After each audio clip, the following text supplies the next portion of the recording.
আপনার WhatsApp এ দেখবেন এই ধরনের মেসেজ আসলে এই কোডটি কিন্তু কাউকে দিবেন না ভুলেও। তাহলে কিন্তু আপনার WhatsApp অন্যের দখলে চলে যাবে। এছাড়াও আরো বিভিন্নভাবে WhatsApp কিন্তু হ্যাক করে নিতে পারে। তাই কিছু গুরুত্বপূর্ণ সেটিং রয়েছে যেগুলো অন করে রাখবেন। তাহলে আপনার WhatsApp থাকবে আরো নিরাপদ এবং সুরক্ষিত। WhatsAppটি নিরাপদ রাখতে অবশ্যই আপনার কিছু সেটিং আছে অন করে রাখবেন।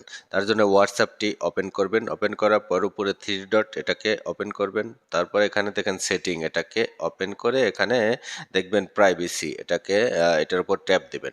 তারপর একবার নিচে যাবেন এখানে দেখেন অ্যাডভান্স এই অপশনটি ওপেন করবেন। তারপর এখানে দেখেন ব্লক আননোন অ্যাকাউন্ট এটাকে অন করে দিবেন, আইপি অ্যাড্রেস এটাকে অন করে দিবেন, তারপরে ডিজেবল লিঙ্ক এটাকেও অন করে দিবেন।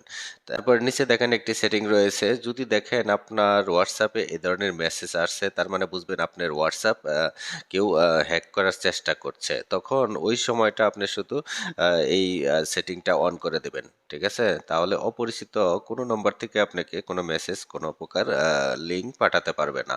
এটাকে অন করার জন্য এটার উপর ট্যাপ দিবেন, তারপর নেক্সট ট্যাপ দিবেন, তারপর নিচে গিয়ে টুন অন করে দিবেন। তারপরে আবার টুন অন। এখন দেখবেন আপনার অপরিচিত কেউ কোনো মেসেজ করতে পারবে না। আপনার অ্যাকাউন্ট কিন্তু হ্যাক করতে পারবে না।